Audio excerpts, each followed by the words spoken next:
12th of August 1944. Camp Hereford, Texas. The smoke was the first assault. It was not the sharp, acrid scent of a signal fire, but a thick, greasy haze that carried the smell of rendered fat and popping embers.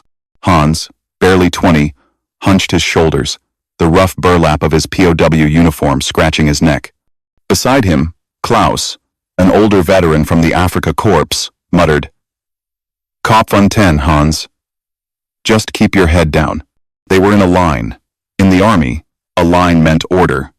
Here, it felt like waiting for judgment. The Americans, the cowboys, were loud. Their laughter was a sharp, barking sound that echoed strangely against the vast, open sky. A crudely painted sign was nailed to a fence post. Work detail, Section B. But this was not work. This, they had been told, was a barbecue. Hans watched one of the giant men, framed by the shimmering heat of a long, smoking grill, using a heavy fork. The propaganda films had shown Americans as decadent.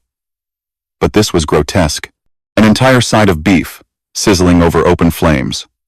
He felt a knot of anger tighten in his empty stomach. A private, a young guard named Miller, walked past the line. He saw the tension in the Germans. "It's just supper, fellas," he said, his voice awkward. "Rancher's treat." Hans couldn't understand. This display of abundance felt like a new kind of cruelty. He braced himself, ready for the thin soup or the discarded crusts. This moment, balanced on the edge of expectation and fear, would redefine his war. This story, and others like it, quietly played out in camps across the world. We invite you to subscribe and share which state or country's POW history interests you. But the true beginning of this confusion started 3 weeks earlier, when the trucks first left the main barbed wire enclosure. The world, Hans decided, had been reduced to 3 elements: blinding sunlight, the grit of fine dust that coated his tongue, and the shimmer of heat rising from the barbed wire. Hereford, Texas, was not a place. It was a condition. When the train first arrived, shoving them out of the cramped boxcars into the overwhelming emptiness, Hans had felt a primal fear he had not experienced even in Normandy. The propaganda newsreels had shown American cities, decadent and sprawling. They had not shown this. This endless, bleached yellow expanse felt like the surface of the moon, punctuated only by the guard towers and the precise, cruel lines of the fences. He was Kriegsgefangener 14408, Hans Richter, 19 years old, formerly of the 91st Air Landing Division, captured near Cherbourg. And now he was property. His group was marched from the processing center to Barracks 8C. The air inside was stifling, smelling of unwashed bodies, stale sweat, and the faint, chemical odor of disinfectant. "It is a temporary assignment," Klaus muttered, settling onto a lower bunk. Klaus was older, perhaps 35, with deep lines around his eyes from the African sun. He had been captured long before Hans, and he treated the camp system with a weary cynicism. "They move us where the crops are." Hans said nothing. He sat on his thin mattress, looking at the raw pine of the walls. He remembered his home in the Schwarzwald, the smell of damp earth and pine needles. This place was the antithesis of home. It was dry, sterile, and hostile. The first week was indoctrination. They were processed according to the Geneva Convention, a document the American camp commandant seemed to take with unnerving seriousness. They were issued blue denim trousers stenciled with a large PW. They were counted 3 times a day, and they were fed. The food was baffling. It was abundant but strange. White bread that felt like cotton, coffee that tasted like burnt grain, and a disturbing amount of sweet corn. It was, Klaus noted, technically more calories than they had received in the Wehrmacht for the past 6 months. Yet it felt like a betrayal of nourishment. On the 7th day, a new officer, a short, brisk man with captain's bars, entered their barracks. He held a clipboard. "All right, listen up," he said, his voice too loud for the enclosed space. A translator, a fellow POW who wore a privileged armband, mechanically repeated the words in German. "By authority of the War Department and in accordance with Article 31 of the Geneva Convention," the captain read, Prisoners designated for non-commissioned labor will be utilized to alleviate agricultural shortages. Hans felt a knot tighten in his stomach. He had heard rumors. Tomorrow at 0500, the captain continued. This barracks will be transported to auxiliary work sites. You will be assigned to local farms to assist with the harvest. You will be paid 80 cents per day in camp scrip, redeemable at the canteen. You will be guarded. You will not interact with civilians. Any questions? Silence. The very idea was humiliating. Hans was a soldier. He had been trained in mechanics, in the elegant machinery of war. Now, they were turning him into a field hand, a peasant. Klaus, however, leaned back on his bunk, almost relaxed. It is better than the fence, Hans, he whispered, just loud enough for Hans to hear. Anything is better than staring at the wire. The next morning, under a sky that was not yet light, they were loaded onto the back of canvas-topped GMC trucks. The air was cool, the only mercy the Texas climate offered. Hans sat near the tailgate, watching the camp disappear. The searchlights, the fences, the sterile order, it all vanished behind a cloud of their own dust. They drove for nearly an hour. The land did not change. It was just more of the same flat emptiness, broken only by spindly oil derricks pumping slowly in the distance. Hans felt a wave of profound isolation. If he ran, where would he run to? There was nothing here to run to. The truck slowed, turned off the paved road, and rumbled down a long, dirt track. They passed under a crude wooden archway, bearing the brand of the ranch, a simple J-bar T. They stopped in a yard that looked more like a battlefield than a farm. It was a collection of rusted machinery, tractors in various states of disassembly, and stacks of fence posts. A man emerged from the single-story ranch house. He was the largest man Hans had ever seen. He was not fat, but simply enormous, with shoulders that seemed to block the rising sun. He wore faded denim, scuffed boots, and a wide-brimmed straw hat that shadowed his face. He walked directly to the truck, ignoring the single American guard, a young private named Miller who had ridden with them. The man stopped at the tailgate and simply looked at them, his eyes scanning each face, one by one. His gaze was not hostile, merely appraising, like a man judging livestock. "Mornin', Miller," the giant's voice boomed, a low rumble. "This the new crew?" "Yes, sir, Mr. Jim," the private said, looking nervous. 10 of 'em, as requested. The giant Mr. Jim put a heavy hand on the tailgate. "All right, let's get 'em down." Hans and the others clambered out, landing softly in the dust. They instinctively formed a line. Mr. Jim walked the line, his boots crunching. He stopped in front of Hans, who tensed, staring at a point just past the man's shoulder. "They look a little thin," Mr. Jim said, not unkindly. He then turned back to the house. "Coffee's on. Let's get him some breakfast before we start." Hans stared. Breakfast? He had expected shovels and orders. He exchanged a look with Klaus. The older man's face was unreadable, but he gave a tiny, almost imperceptible shrug. The rules of this place, it seemed, were not the rules of the camp. It was not the weak, grayish water brewed from burnt acorns they had received back in France. It was not even the watery, slightly chemical-tasting brew served in the main camp. This was black, scalding hot, and smelled powerfully of roasted beans and chicory. They were marched onto the wide, covered porch of the ranch house. Big Jim had disappeared inside, letting the screen door slam shut with a thwack. The prisoners stood in a nervous line, shuffling their feet. Private Miller, the guard, looked equally uncomfortable. He was a boy from Ohio, barely older than Hans, and he was clearly intimidated by the civilian rancher. His authority, defined by the M1 rifle slung over his shoulder, seemed to dissolve under the vast Texas sky. Big Jim reappeared, holding a chipped enamel pot and a stack of tin mugs. He thrust the pot toward Klaus, who was at the front of the line. "Hold this," Jim commanded. Klaus, startled, took the heavy pot. Jim began handing out the mugs. "Go on," he grunted, gesturing for Klaus to pour. Hans watched, his mind racing. This was wrong. This was a disruption of the established order. Prisoners were given rations, not served breakfast. He accepted a mug, the hot metal burning his fingertips. Klaus poured the coffee. It was thick and dark. Hans brought the mug to his lips, expecting bitterness, expecting a trick.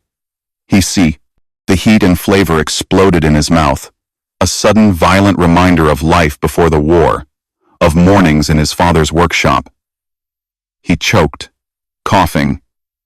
As the hot liquid hit the back of his throat, Big Jim let out a booming laugh. "Too strong for you, Kraut?" Hans flushed, lowering his eyes. But there was no malice in the laugh. It was just loud. Everything about this man, his voice, his size, his movements, was amplified. "Drink up," Jim said, pouring his own mug. He leaned against a porch railing that seemed to groan under his weight. "Got a long day. My 2 boys are in Europe, probably chasing your buddies back to Berlin. My best hand, Charlie. He's on some rock in the Pacific. That leaves me." He gestured with his mug to the assembled Germans. "And you." He took a long, noisy slurp of coffee. "Waste of a mechanic, if you ask me," he muttered, seemingly to himself. Sending Charlie to fight. He could fix anything. The name Charlie hung in the air. It was a person, a real man who was missed. Hans had been trained to see the Amerikaner as a faceless, decadent horde. He had not been prepared for a single, tired giant who missed his mechanic. When the mugs were empty, Jim collected them with a rough efficiency. "All right, Miller. You keep an eye on them, but they're with me." He led them away from the house. Hans expected to be marched to the endless fields of cotton or sorghum he had seen from the truck. He mentally prepared himself for the back-breaking, mindless labor he associated with prisoners and peasants. Instead, Jim led them to the area Hans had noted earlier. The graveyard of rusted metal. It was not a graveyard. It was a workshop. Just one without walls. A forge, cooled and silent, sat in one corner. An anvil rested on a massive tree stump. Chains, gears, and metal plates were organized in semi-orderly piles. This was a place of work, of creation and repair. Jim stopped in front of a large, greasy piece of machinery bolted to a concrete slab. It was a single-cylinder engine attached to a complex series of belts and pistons. A water pump. "This," Big Jim announced, kicking the metal base, "is the problem." He addressed Private Miller, but his eyes were on the prisoners. "Tell him this pump's busted. Been busted for a week. Can't get water to the south pasture? My cattle are drinking mud." Miller, looking relieved to have a clear duty, began to translate. "Der Farmer sagt, die Pumpe ist kaputt." Hans tuned him out. He was already looking. He stepped closer, his body moving before his mind had given permission. He saw the issue, or, at least, the first of several. The main drive belt was frayed, but the tensioner bracket beside it was cracked, hanging at an angle. The spark plug wire was coated in grime, and there was a dark, oily stain beneath the crankcase housing.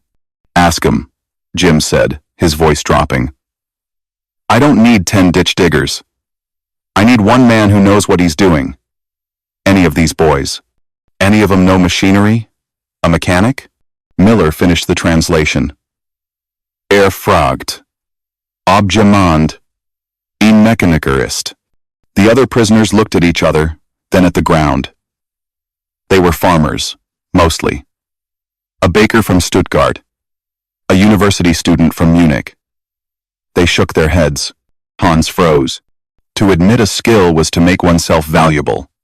To be valuable was to be useful. But to be useful was to be indispensable, which could be a trap. The Wehrmacht had taught him that. Never volunteer. Never stand out. Survival lay in anonymity. He looked at the cracked metal. The grease. He could hear the thump, thump, thump this engine should be making. It was a problem. And his entire being was wired to solve problems like this. Klaus, standing beside him, saw the focus in Hans's eyes.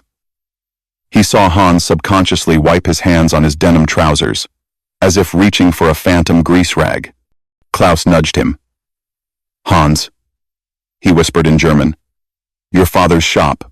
Hans looked at Klaus, then at Big Jim. The giant was watching him, his expression impatient but curious. The man was not an officer. He was not a guard. He was a man with a broken machine. Hans took a single step forward. The other prisoners shuffled, making room for him. He pointed at the cracked tensioner bracket. Kaputt, he said, the German word sounding small in the vast yard. He then tapped the oily stain with the toe of his boot. Leaking. Finally, he looked directly at Big Jim the first time he had made eye contact with an American, and tapped his own chest. Mechaniker. Big Jim stared at him for a long, silent moment. The fate of the group, Hans felt, hung in that silence. Then, the giant's face split into a wide, sun-cracked grin. It was a terrifying, beautiful sight. Well, I'll be damned, Big Jim boomed, slapping his thigh. A mechanic. It took 2 days to bring the pump back to life. The work was methodical, calming. The cracked tensioner bracket had to be carefully heated in Jim's forge, hammered back into alignment on the massive anvil, and cooled slowly. The crankcase gasket was non-existent. Hans diagnosed the oil leak and, finding no suitable replacement, fashioned a new one from a piece of thick leather he found in the scrap pile, soaking it in grease until it was pliable. Big Jim watched. He did not hover, but he was always nearby, often appearing with a tool before Hans even knew he needed it. He was a silent, massive shadow, observing the German's precise movements. On the afternoon of the second day, Hans reassembled the mechanism. He cleaned the spark plug, set the gap with his thumbnail, and attached the wire. He filled the crankcase with fresh oil. He looked at Jim, who nodded. Hans pulled the starter cord. The engine sputtered, coughed a cloud of blue smoke, and died. He adjusted the fuel mixture, screw 1/4 turn. He pulled again. Thump, thump, thump. A steady, rhythmic beat. A moment later, a thick column of clear water gushed from the discharge pipe into the cattle trough. Big Jim stared at the water, then at Hans. He did not smile, but he reached out and clapped Hans on the shoulder, a heavy, painful gesture of approval. Mechaniker, he said, the word sounding like a declaration. From that moment, Hans's war changed. He was no longer just part of the general labor pool. While Klaus and the others were sent to the far pastures for the brutal, sun-baked work of stringing barbed wire or clearing irrigation ditches, Hans was assigned to the workshop. He was a mechanic. He repaired a tractor magneto, sharpened a set of plow discs on the grinding wheel, and reorganized the chaotic jumble of tools into an efficient German order. He worked with a quiet, desperate focus. As long as he was valuable, he was safe. As long as he was fixing things, he was not Kriegsgefangener 14408. He was, for a few hours a day, Hans Richter. The week neared its end. It was Friday afternoon, the air thick with heat and the smell of hay. The crew was exhausted, gathered by the truck, their denim uniforms dark with sweat. Klaus's hands were raw and blistered from handling the taut wire. Big Jim emerged from the house, holding a clipboard. He spoke to Private Miller, but his voice was loud enough for all to hear. They're a good crew, Jim stated, looking over the tired Germans. They get work done. He nodded toward Klaus's hands with a slight frown. Tell him, Sunday. No work. Kirche. Miller nodded, beginning to translate. Sonntag, kein Arbeit. A ripple of relief went through the men. A day of rest, to sleep or write letters in the barracks. But, Jim interrupted, holding up a massive finger. They ain't staying at the camp. They're coming back here. Sunday, noon. Miller, mid-translation, froze. Sir, Mr. Jim? I don't know if the regulations allow that. It's their day of rest. This ain't work, Jim said. It's the harvest barbecue. All my hands are invited. That means all my hands, them included. Private Miller looked horrified. Sir, I can't authorize. Fraternization. Fraternization? Jim let out a bark of a laugh. It's food, Private. They work on my ranch. They eat on my ranch. It's tradition. You tell 'em. Noon. And tell 'em to be hungry. Jim turned and walked back to the house, leaving the young guard stammering. The news landed in the barracks like a dud shell. Silence, then a chaotic explosion of debate. A party? A young farmer from Bavaria asked, his eyes wide. They are giving us a party? It is a trap, hissed Wolfram, a corporal from Berlin who maintained a rigid ideological superiority. He had not been assigned to the farm. His arm was still in a sling, and he spent his days nursing his pride. It is a humiliation. They will make us watch them eat. They will show us their decadence while our brothers starve. Hans, cleaning the grease from under his fingernails with a small twig, spoke quietly. He is not like that. The man, Jim. You are a fool, mechaniker, Wolfram snapped. You are his pet. He gives you coffee and you wag your tail. They are all the same. They are arrogant, wasteful, and they despise us. He has a strange way of showing it then, Klaus said, rubbing tallow into his raw palms. The work is real. The coffee is real. Why should the food be a lie? Because we are the enemy, Wolfram said, his voice dropping. And they will never let us forget it. Hans said no more. He was torn. Everything he had been taught told him Wolfram was right. Generosity was a weapon. Kindness was a trick. But his hands remembered the solid, satisfying weight of the repaired water pump. He remembered Jim's simple, approving nod. It had not felt like a weapon. The debate was rendered moot Saturday evening. Private Miller appeared at their barracks door, holding an official-looking piece of paper. He looked annoyed. All right, listen up, he said, directing his words to Klaus, the unofficial barracks spokesman. I checked with the sergeant. He said, as long as I am present and security is maintained, the work detail is at the discretion of the contract farmer. Miller took a breath. This was the turning point. This is not a request, he said, his voice flat and official. Mr. Jim has requisitioned your labor for a meal detail. Tomorrow, Sunday, at 1,200. Attendance is mandatory. You will be on the truck at 1,100. He turned and walked away. A mandatory party, Klaus murmured, a dark, cynical smile touching his lips. The Americans are truly insane. The confirmation settled the dread in Hans's stomach. It was no longer a confusing offer of kindness. It was an order.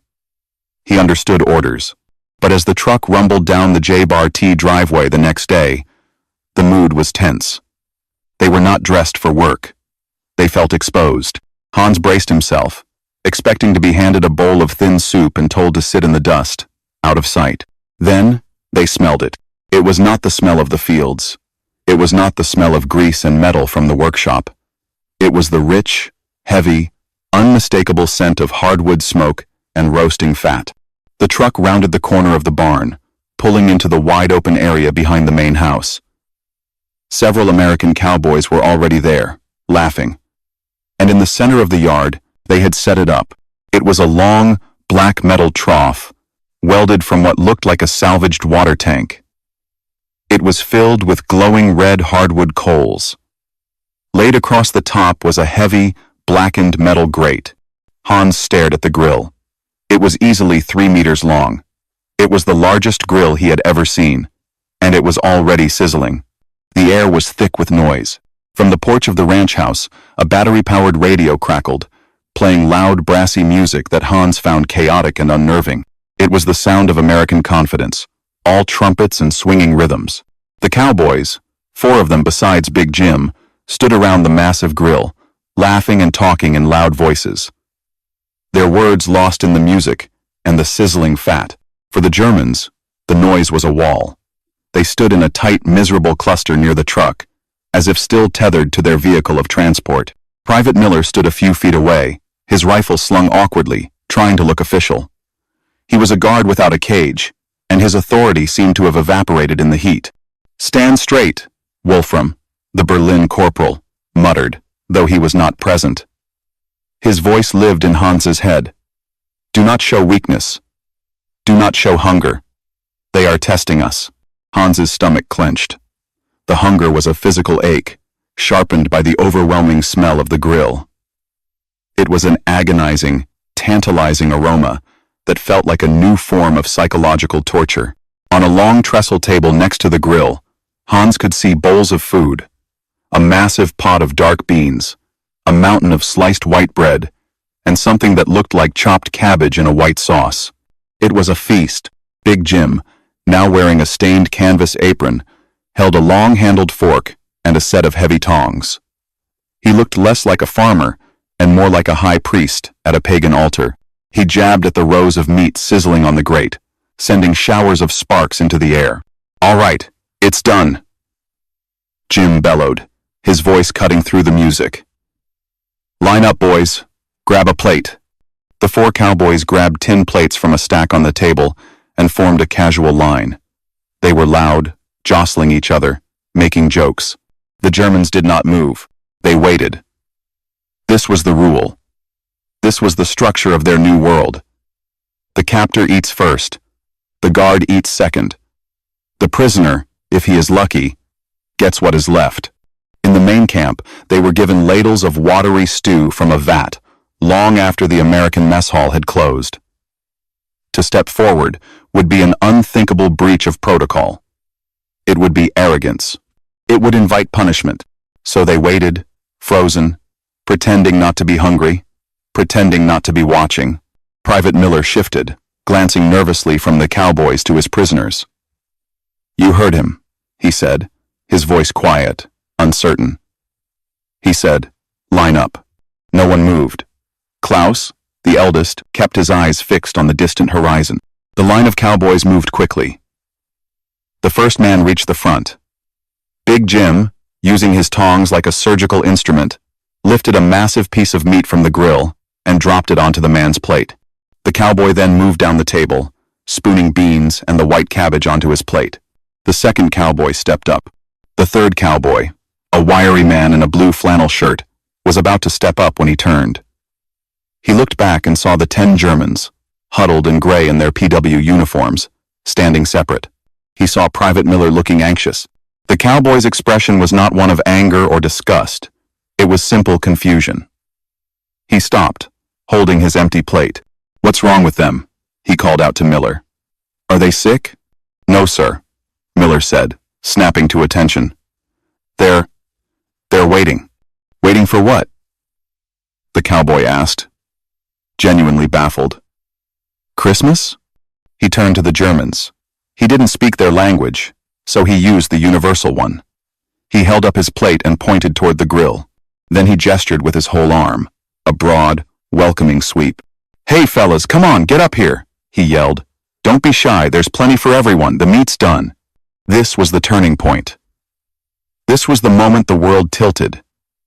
It was not an order from Big Jim. It was not a command from Private Miller. It was an invitation. Hans felt a wave of vertigo. He looked at Klaus. The older man's face was a mask of disbelief. This cowboy, this enemy, was inviting them to cut the line, to stand with them. "Yeah, get a plate." Another cowboy chimed in, his mouth already full. Big Jim looked up from the grill, his face red from the heat. "What are you waiting for? Get in here before it gets cold." The social structure, the one Hans had clung to for survival, had just been demolished. Private Miller, sensing the shift, finally found his voice. "Go on," he urged, nudging Klaus in the back. "Get in line. It's an order." Slowly, hesitantly, the Germans moved. They did not rush. They shuffled forward, a wave of gray denim merging with the colorful flannel of the cowboys. The man in the blue shirt gestured again, waving them in front of him. "You go on," he said, pointing at Hans. "You're the mechanic, right? Fix the pump." "You go first." Hans froze. He was being singled out. But the cowboy smiled. He found himself in the line. He was no longer at the back. He was in the middle. The man in the blue shirt was behind him. The other cowboys were in front. He was surrounded. The line advanced. The cowboy in front of Hans was served. It was his turn. Hans stepped forward. his tin plate held in trembling hands. He stood before the grill. The heat was immense, a physical blow to the face. The noise of the sizzling fat was deafening. He stared at the meat, dark, charred, and glistening. He was standing before Big Jim, the giant. Hans stood before the fire. The heat was a tangible force, pressing against his face and chest, drying his eyes. The grill was a long, smoky altar, and Big Jim was its gatekeeper. He held his tin plate out. He kept his eyes lowered, fixed on the edge of the grill rather than on the man. He was bracing himself. He was ready for the ladle of beans, or perhaps a small, discarded end piece of meat. He had seen the other cowboys receive their portions. They were massive. He, a prisoner, would receive the scraps. It was the natural order. Wolfram's cynical voice echoed in his memory. They will make us watch them eat. He felt a shadow fall over his plate. Big Jim was leaning over the grill, tongs in hand, studying the sizzling rows of meat. Hans could hear the fat popping, a sound like small arms fire, and smell the rich, peppery smoke that stung his nostrils. He tensed, waiting for the rejection, waiting to be told to move along to the bean pot. Instead, Big Jim grunted. "Mechanic, huh?" he said, more to himself than to Hans. With a decisive movement, Jim plunged his tongs into the heart of the grill. He bypassed the smaller cuts, the thinner pieces near the edge. His target was a specific piece, a massive cut of beef centered over the hottest coals, its edges charred to a perfect crust, a bone gleaming in its center. Hans watched, his breath caught in his throat. No, he thought. That one? That is for him, for the owner. Jim secured the meat. He lifted it. The T-bone steak was enormous, larger than Hans's two hands. It dripped sizzling fat back onto the coals, causing the fire to flare with a hungry whoosh. Hans felt his plate tilt slightly as Big Jim, with no ceremony at all, slammed the steak onto it. The impact was a dull thud. The tin plate sagged, its weight suddenly tripled. Hans stared. The T-bone steak covered his plate entirely, edge to edge. It was thick, juicy, and radiating an impossible heat. It was not a portion. It was a feast. It was the single largest piece of meat Hans had ever been given, including in his own home. He looked up, stunned, his eyes meeting Big Jim's. The giant's face was red from the fire, slick with sweat. He was not smiling. Not exactly. He just looked. Satisfied. He gestured with his tongs toward the rest of the table. "Well, don't stop," Jim boomed. "Get you some beans. Don't block the line." Hans could not move. His brain, trained for months to anticipate cruelty, scarcity, and humiliation, could not process the data. This was not charity. Charity was giving a man your leftovers. Charity was a bowl of soup, given with pity. This was equality. The cowboy behind him, the one in the blue shirt, had gotten the exact same cut. He saw it on the man's plate. This was not a prisoner's ration. This was a mechanic's meal. "A whole steak?" Hans whispered, the words barely audible. "For me?" Big Jim heard him. He let out a short laugh. "You fixed the pump, didn't you? A man who works like that eats like that. This is Texas, son. We don't skimp." He turned to the next man in line. It was Klaus. Klaus was staring at Hans's plate, his eyes wide with the same profound shock. "Come on, old man," Jim yelled at Klaus, brandishing his tongs. "Don't be shy. You want the T-bone or the sirloin?" Hans shuffled away from the grill, moving as if in a trance. He stumbled toward the trestle table. He blankly accepted a scoop of beans, which slid down the side of the massive steak, and a spoonful of the white cabbage salad. He found a place to sit. A hay bale set a short distance from the others, away from the loud music and the laughter. He needed to be alone. He needed to understand. He sat, the heavy plate balanced on his knees. He looked at the T-bone steak. He had seen such cuts in butcher shop windows in Germany before the war, items reserved for wealthy officers or party officials. He had never, not once, imagined one would be on his own plate. Wolfram was wrong. This was not a humiliation. A humiliation would be to give him a bone while the others ate meat. This was the opposite. This was a deeply confusing, disorienting act of respect. He picked up the utensils, a heavy, worn fork and a knife. He touched the knife to the meat. It was tender. He cut a small piece from the edge, near the char. He paused, his hand trembling slightly. He looked around. No one was watching him. The cowboys were busy talking. Private Miller was nervously eating his own plate by the truck. Hans put the piece of meat in his mouth. His eyes closed. The flavor was overwhelming. It was smoky, salty, peppery, and profoundly real. It was not canned, or boiled, or preserved. It was fresh. It was the taste of the fire, the land, and an abundance he had thought impossible. It was so rich it was almost painful. He felt a sudden, sharp sting in his eyes and realized, to his horror, that he was about to cry. He was not crying from sadness. He was not crying from gratitude. He was crying from sheer, unadulterated shock. The propaganda was a lie. The image of the cruel, decadent, heartless American. It had just been shattered by a single piece of meat. Hans had to force himself to take the second bite, and the third. Each one was a conscious act of defiance, not against his captors, but against his own ingrained ideology. He was a soldier of the Reich. He had been taught, drilled, and conditioned to understand the world in clear, brutal lines. The enemy was subhuman. The Amerikaner, specifically, was a mongrel, a decadent gangster, a gluttonous barbarian, obsessed with profit and jazz. He remembered the posters plastered in the barracks in France. A grotesque, cigar-chomping figure in a cowboy hat, his boots trampling the great cathedrals of Europe. They were, the propaganda company insisted, a people without culture, without honor, and without mercy. This T-bone steak was a powerful, savory piece of counter-propaganda. His eyes lifted from his plate. He had to be certain. He was still searching for the trick, the hidden angle, the punchline to this cruel joke. He scanned the scene. He looked at the cowboy in the blue flannel shirt, the one who had waved him into the line. The man was leaning back against a fence post, talking loudly, laughing at a joke Hans could not understand. On his plate, balanced easily on his knee, a massive T-bone steak. He looked at the other three ranch hands, who were sitting on the edge of a dry water trough, deep in conversation. Their plates were identical to his. He looked at Big Jim.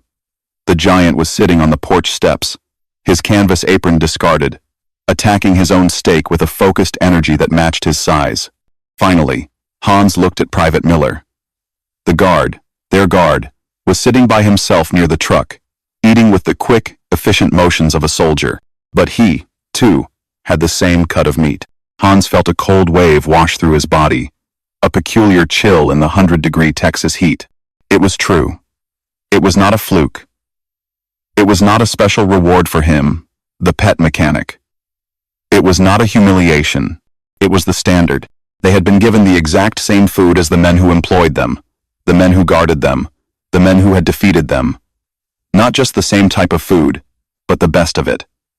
The symbolic, prized cut. This was the shock. This was the true psychological assault.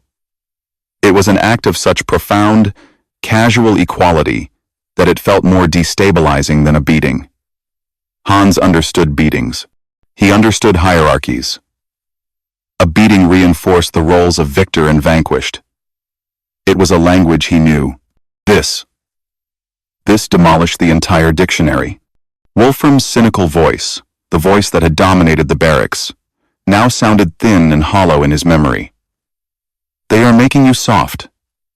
It is a trick. But Wolfram was wrong. This was not about softness. It was about something else entirely. He remembered Big Jim's words, bellowed from the heat of the grill. A man who works like that eats like that. It was a different value system. It was not based on blood, or party, or uniform. Here, on this dusty patch of earth, a man's worth was apparently measured by his work. The fact that Hans had fixed a water pump had, in Big Jim's eyes, placed him on the same level as the cowboy who roped cattle. It was a logic so simple, so direct, that it was completely alien. Hans felt a wave of shame.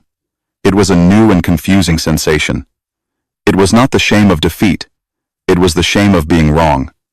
He had been taught to despise these men, and in one simple gesture, they had shown him a form of respect he had rarely received, even from his own officers, who prized rank above all else.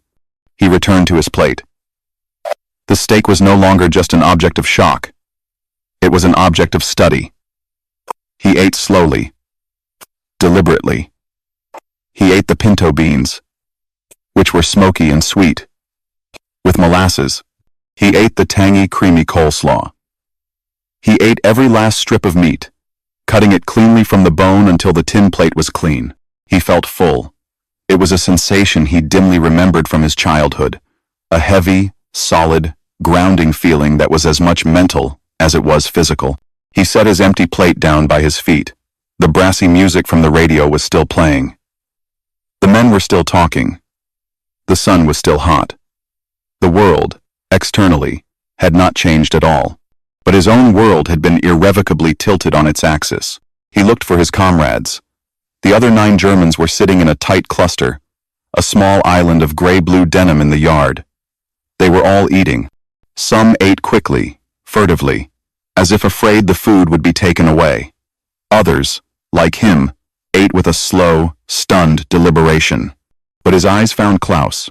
The older man, the cynical veteran of the Afrika Korps, was sitting slightly apart from the others.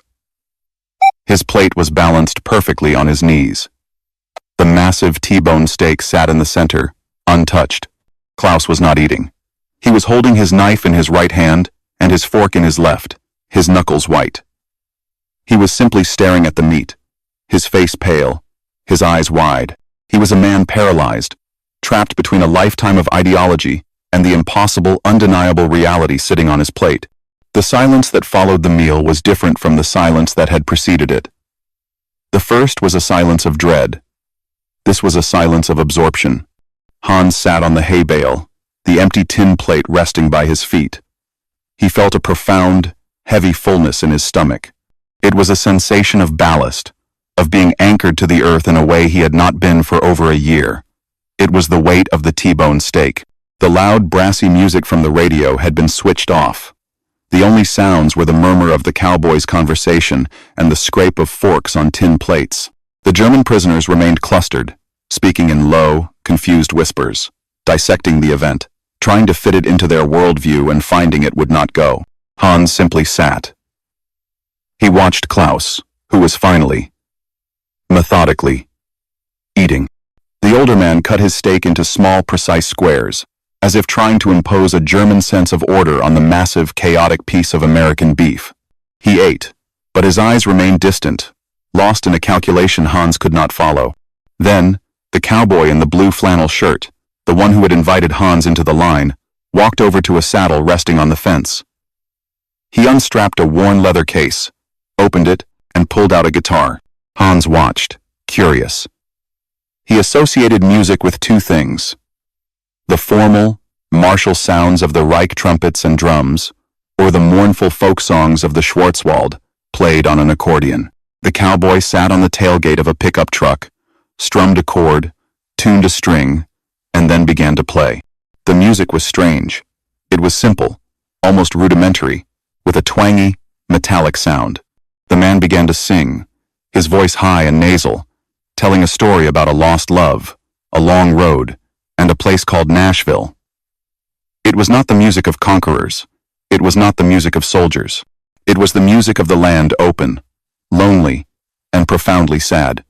It was, Hans realized, Volksmusik, folk music. The effect was immediate. The tense, separate worlds of the yard began to bleed into one another. The other cowboys stopped their loud talking, listening respectfully, nodding along. The German prisoners, who had been huddled in their own linguistic isolation, also fell silent. Listening, music needed no translation. The melody, simple and repeating, spoke of loss and distance. It was a language everyone present understood perfectly. Hans found himself relaxing in a way he had not realized was possible. The music was a buffer, a neutral territory. It demanded nothing of him. He glanced at Private Miller. The young guard was leaning against the truck, his rifle resting beside him. He was no longer a guard. He was just a boy from Ohio. His boot was tapping in time with the twangy guitar. He had a small, nostalgic smile on his face, perhaps thinking of his own home.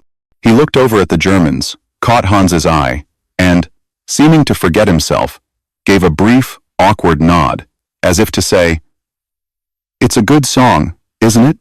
Hans quickly looked away, but the moment was sealed. The lines of prisoner and guard, of German and American, were becoming hopelessly, wonderfully blurred.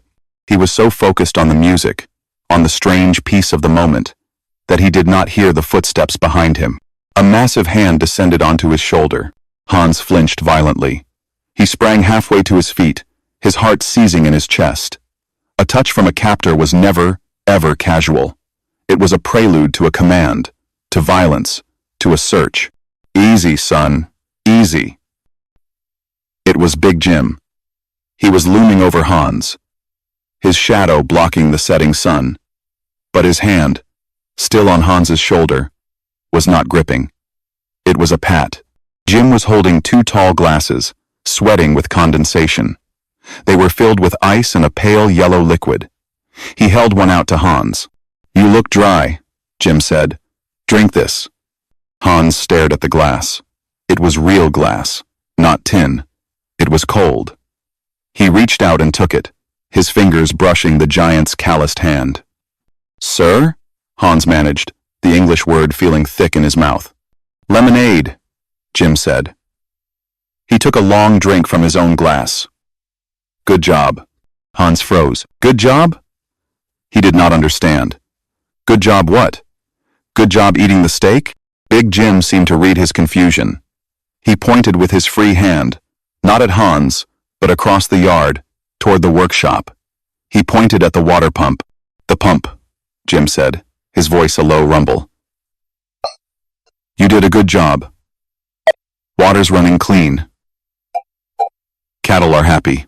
Hans looked from the glass to Jim's face, and then to the pump, and in that moment, the final piece of his broken worldview slotted into place. Jim's gesture, his words, the steak itself, none of it was about America or Germany. It was not about politics or war. It was about the pump. Jim did not see Kriegsgefangener 14408. He did not see a Kraut or a Nazi or an enemy. He saw a mechanic. And the mechanic had fixed his machine. The steak and the lemonade were not acts of propaganda. They were not charity. They were payment. They were the professional respect one skilled man showed another. Hans felt a lightness in his chest, an exhale he had been holding for years. He was not a subhuman. He was, to this man, at least, an equal. He lifted the glass to his lips. The liquid was shockingly cold, impossibly sweet, and sharp with the taste of citrus. It was the taste of civilization. The cowboy finished his song, and a few of the others clapped, including Private Miller. The sun was touching the horizon now, painting the endless sky in shades of deep orange and purple. The grill, its job done, sat silent, its coals fading to a soft gray ash. Big Jim drained his glass. "All right," he called out, his voice instantly returning to its command tone. "Show's over. Miller, get your men. It's time." The spell was broken. Private Miller stood, grabbing his rifle, his face hardening back into the mask of a guard. "Jawohl, aufstehen," he ordered, his German awkward but firm. "Line up, by the truck." The Germans stood as one, brushing crumbs from their uniforms. They collected their empty plates and stacked them neatly on the trestle table. They formed their 2 precise ranks near the tailgate. They were prisoners once more. They were loaded onto the truck. Hans took his place near the back. As the engine turned over, he looked out one last time. Big Jim was standing on his porch, a dark silhouette against the light of his house, watching them go. He did not wave. The truck rumbled down the dirt track, turning onto the paved road back to Camp Hereford. The men did not speak. They sat in the growing darkness, full of steak and lemonade, the ghost of a twangy guitar in their ears. The silence was absolute, but it was no longer the silence of fear. It was the silence of profound and permanent change. The silence of the truck ride lasted until the moment the gates of Camp Hereford clanged shut behind them. The spell of the J-Bar-T ranch, the open sky, the smell of wood smoke, the twang of the guitar vanished, replaced by the familiar geometry of confinement. The searchlights clicked on, sweeping the perimeter. The smells of the camp returned. Fine dust, the faint chemical odor of the latrines, and the metallic tang of the barbed wire itself. They were prisoners again. Private Miller, his face once again an impassive mask, marched them to the barracks. Get inside. Curfew in 10 minutes. The door of Barracks 8C swung open with a familiar creak. Hans stepped from the cool night air into the thick, warm fog of the interior. The air inside was heavy, smelling of stale sweat, unwashed blankets, and the musty, papery scent of the pine walls. Wolfram was waiting. The Berlin corporal, his arm still in a sling from an old injury, was sitting on his bunk, his eyes sharp in the gloom. He had not been on the work detail. He was part of the camp's permanent population of the injured and the ideologically rigid.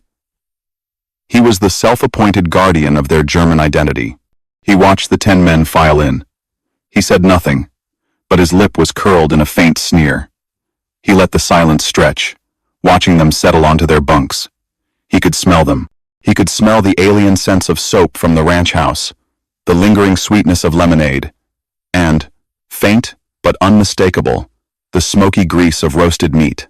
So, Wolfram's voice cut through the room, sharp and sarcastic. The children returned from their party. No one answered.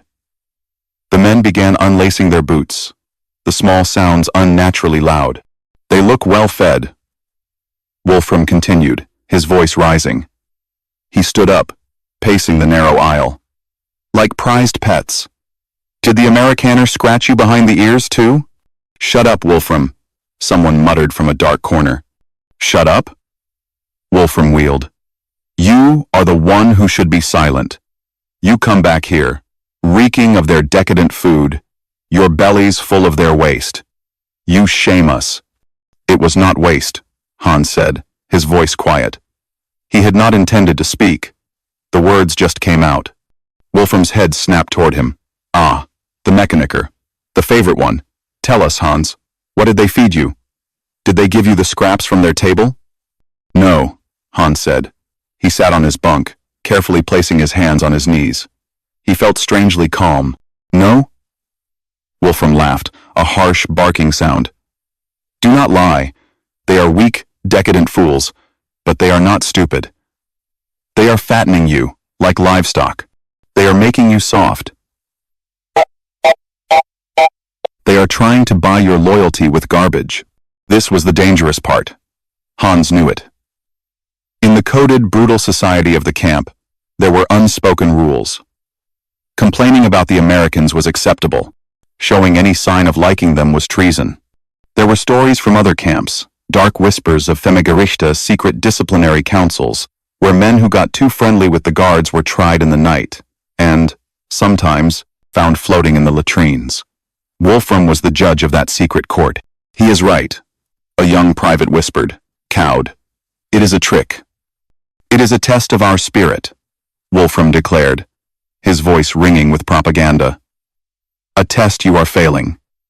You let them corrupt you with a single meal. You forget your brothers who are starving in the Heimat. You forget the men who are dying for the Führer. The barracks was dead silent. The men looked at their feet, caught between the reality of the meal and the ideology of their homeland. Hans felt the shame again, the confusing guilt from the ranch, but now it was twisted. Wolfram was an expert at twisting it. He is wrong. The voice came from the bunk beside Hans.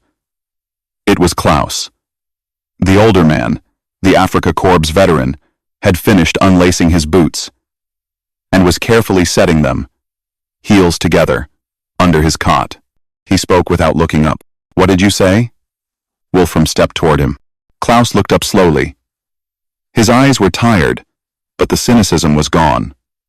In its place was a strange, cold clarity. I said, "You are wrong, Corporal." "Wrong? To have pride? To remember my duty?" "No," Klaus said, standing to his full height. He was not as large as Wolfram, but he carried an authority Wolfram lacked. "You are wrong because you did not see it. You were not there. You speak of things you do not understand." "I understand weakness," Wolfram spat. "Then you understand nothing," Klaus replied, his voice still low, but cutting. "You speak of scraps. You speak of us being fed like pets."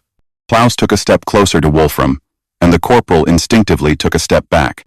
"He gave us his T-bone steak," Klaus said, the words dropping like stones into the silence. "The best cut. The largest cut. The exact same cut he gave to his own men and to the American Guard." He let that sink in. "Do you understand, Wolfram? We were not given leftovers. We were not given charity." Klaus looked around the room, his eyes finding each man who had been there. He did not look at us as prisoners. He looked at us as men. He paid us for our work, in his own way. Klaus turned back to Wolfram, who was momentarily speechless.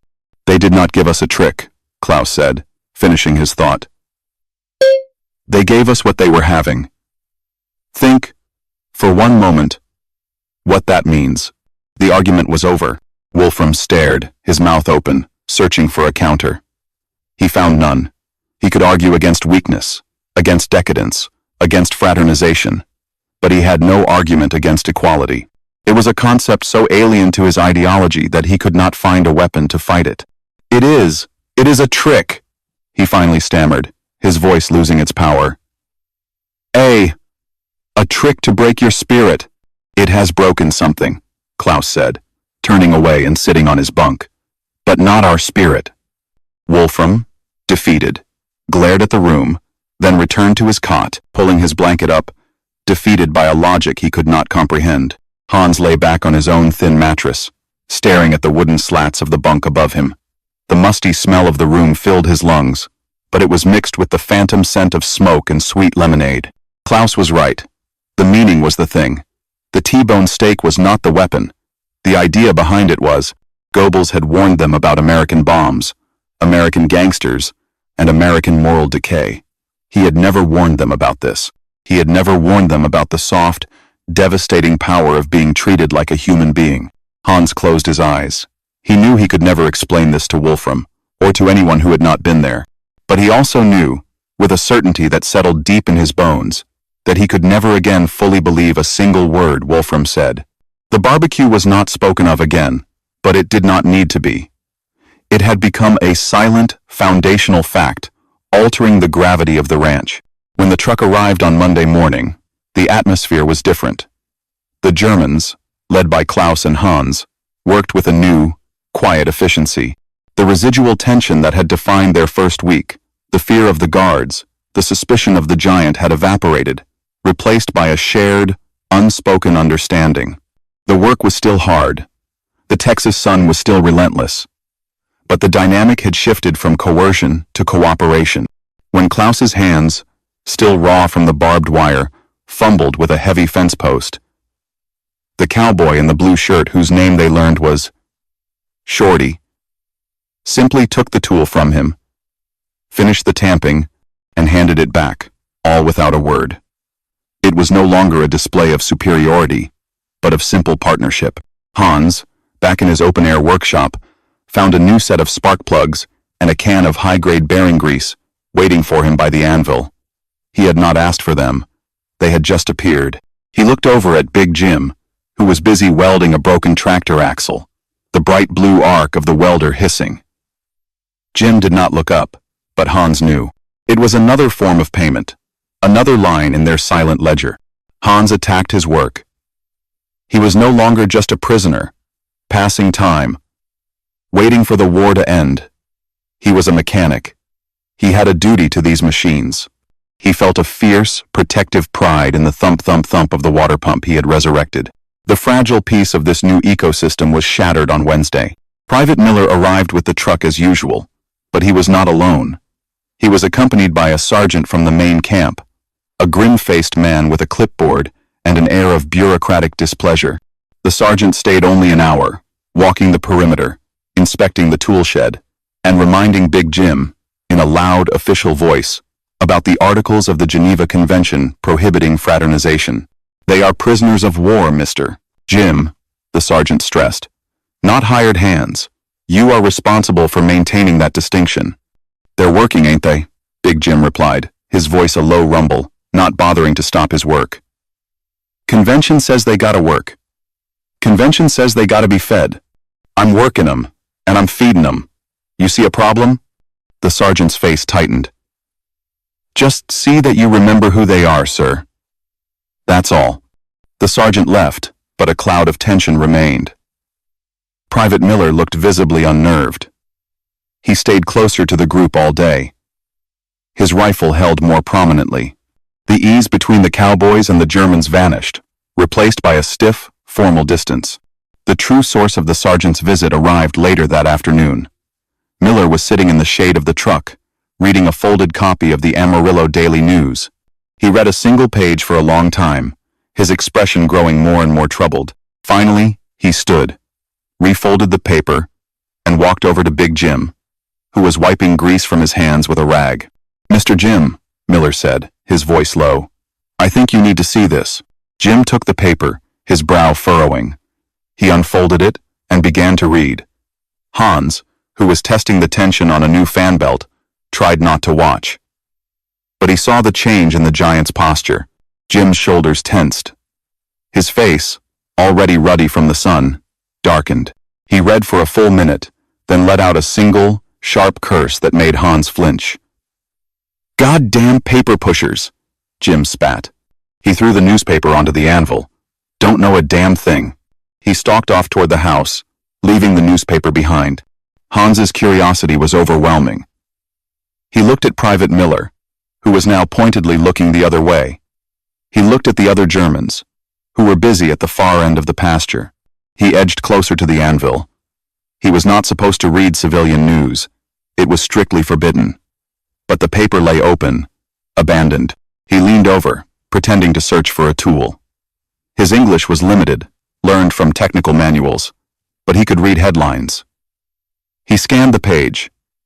It was the editorial section. One headline, in large, angry letters, jumped out at him. "Are they eating steak while our boys die?" Hans felt the blood drain from his face. He read the first few sentences, his mind slowly deciphering the words. A disturbing report from the Panhandle. Local ranchers, in a misguided show of generosity, are said to be coddling the Nazi prisoners assigned to their farms. One source describes a recent barbecue where German POWs were allegedly served T-bone steaks. This is an insult to every American mother who has sent a son to fight. These are the same men who we are not paying for their vacation. Hans stepped back from the anvil as if it were hot. He felt a crushing, suffocating guilt. The steak, the lemonade, the music. He saw it all, suddenly, through their eyes. Through the eyes of the sergeant. Through the eyes of the person who wrote this. They were right. He thought of his own brothers, still on the Eastern Front. What if they were prisoners? What if a Russian farmer was feeding them steak? He would. He would be grateful, wouldn't he? But what if he was the one starving in a foxhole? The logic was tangled. Painful. He looked at his hands, covered in American grease. He was a traitor. Wolfram was right. He had been bought for a piece of meat. He was spiraling, the shame rising in his throat, when Big Jim returned from the house. Jim walked straight to the anvil, his face set in a grim line. He picked up the newspaper. Hans braced himself, expecting the giant to turn on him, to unleash the anger. He expected the illusion of respect to be over, but Big Jim did not look at Hans. He looked at the newspaper. Then, with one massive hand, he slowly crumpled the paper into a tight, hard ball. He held it for a moment, then tossed it into an empty oil drum used for trash. "They don't know a thing," Jim muttered, almost to himself. He looked at Hans, his eyes not angry, but tired.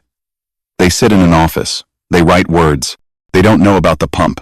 They don't know about the harvest. They don't know that the work's gotta get done, or nobody eats. Jim picked up his welding mask. The sergeant's gone. The paper's in the trash. The work is still here. He nodded toward the tractor. You done with that fan belt, mechanicer? Hans stared at him. The guilt was still there, but it was now joined by a powerful, surging wave of loyalty. It was a loyalty not to America, not to Germany, but to this ranch, to this giant, who had just defied a sergeant and an entire town's public opinion, all for the simple, practical truth of the work. Ja, Hans said, his voice hoarse. Yes, the belt is done. Good, Jim grunted, pulling the mask over his face. Then get to that carburetor. It's running rough. A second later, the hissing blue arc of the welder resumed, cutting through the silence of the yard. The first frost came in late October. It arrived overnight, a silent, glittering blanket that coated the Texas plains in white. It was a signal. The harvest was over. The sorghum was cut, the cotton baled, the machinery winterized. For Hans, the last week was a flurry of activity. He and Jim worked side by side in the workshop, draining radiators, greasing bearings, and coating the bright, exposed metal of the plows with a thick, black grease to protect them from the winter rust. There was a satisfying finality to the work. He had repaired every broken thing on the ranch. The tractor engine purred. The water pump held its pressure. The forge was clean, the anvil silent. He had, he realized, brought his own German order to this chaotic patch of Texas, and Big Jim, in his own gruff way, had respected him for it. The day of their final transfer arrived. It was not Private Miller's truck that came for them. It was a larger, more official transport, driven by the same grim-faced sergeant who had read the newspaper article. The atmosphere was cold, and not just from the morning air. The 10 Germans were ordered to line up in the yard for a final count. The sergeant stood with his clipboard, calling out their POW numbers, not their names. Wir sehen wir 08. Jawohl, Hans answered, standing at attention. They stood in 2 ranks, waiting.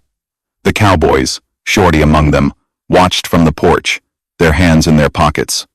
Their faces were unreadable. It was an awkward, painful moment, a return to the rigid roles of prisoner and captor. Big Jim emerged from the house. He was not wearing his greasy canvas apron. He had on a clean plaid shirt and his good boots. He looked like a man going to church. He held a cardboard box in his massive hands. The sergeant looked at him, annoyed. Sir, the transport is ready. We don't have time. It'll take a minute, Jim grunted. He walked over to the line of Germans. The sergeant tensed, ready to intervene, but Jim ignored him. He started at the far end, with Klaus. He reached into the box and pulled out a small, brown paper sack, folded neatly at the top. Klaus, Jim said, reading a small name written on the bag. He handed it to him. Good work on that fencing. Klaus, startled, took the bag. Danke, Herr. Jim moved to the next man. Mueller. You're slow, but you're strong. He handed him a bag. And the next. Schmidt. Keep your head up. He was walking down the line, a commanding officer reviewing his troops, giving a final commendation. He was not giving them gifts. He was paying them a bonus. He reached Hans. He paused. The entire ranch seemed to go silent. Hans could feel the sergeant's impatient stare. He could feel the eyes of the other prisoners on him. Jim looked at Hans, not as a prisoner, not as a German, but as his mechanic. He handed him the last bag. This here's for the ride, he said, his voice a low rumble. Then, he leaned in, just slightly, so the sergeant could not hear. Thanks for fixing the pump, he said quietly. She's running clean. This was the final, direct payment.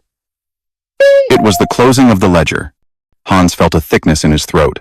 He looked past the giant, across the yard he now knew as well as his own home. He saw the workshop, the anvil, the spot where he had wrestled the new gasket into place. His eyes came to rest on the barbecue grill. It was cold now, covered in a canvas tarp, pushed against the side of the barn. It was just a long, black piece of metal. It was no longer a symbol of decadent American waste, as Wolfram had insisted. It was no longer a pagan altar of fire, as it had seemed that first day. It was just a grill. It was a tool. It was the place where men who had worked hard together had shared the best of what they had, because that was the rule. The T-bone steak had not been an act of propaganda. It had been an act of simple, human arithmetic. The propaganda poster of the cruel American had vanished, replaced by the complex, flawed, and profoundly decent image of Big Jim, a man who believed in hard work, good mechanics, and paying his debts, regardless of the uniform. Hans met Jim's eyes. He could not say, "Thank you for the steak." He could not say, "You changed me." The words did not exist in this context, so he gave the only reply a fellow mechanic could. "Ja." Hans nodded, his voice hoarse. "Keep the oil clean." A faint, almost imperceptible smile touched the corner of Jim's mouth. He nodded. "Load 'em up, Sergeant," Jim bellowed, turning away, the moment over. "Loss, loss. Get in the truck. Move!" The sergeant barked, his authority restored. The men scrambled into the back of the transport. The canvas flap was pulled shut, plunging them into a dim, gray light. Hans sat near the tailgate, the small paper sack heavy in his lap. The truck's engine roared to life. It lurched forward, turning in the yard, and heading down the long dirt track for the last time. Hans listened. The engine was running rough. He could hear a slight misfire in one of the cylinders. The carburetor, he thought, instinctively. He needs to adjust the mixture. He looked down at the sack. He opened it. Inside was a thick sandwich, made with 2 slices of the ranch house's white bread. Tucked inside was a thick cut of roast beef, dark and savory. Beside it, an apple, polished and red. He looked around at his comrades. They were all silent, looking into their own bags. Klaus was holding the apple, turning it over and over in his blistered hands, as if it were a piece of alien technology, a miracle. Hans did not eat. He just held the sandwich. The truck turned onto the paved road, gaining speed, heading back to the barbed wire, back to the war. He knew he was still a prisoner. He knew his homeland was losing. He knew a long, uncertain winter was coming. But as he sat in the darkness, the weight of the sandwich in his hands, Hans Richter knew one thing with absolute certainty. He was no longer an enemy. Something inside him, something that had been broken for a very long time, had finally been repaired.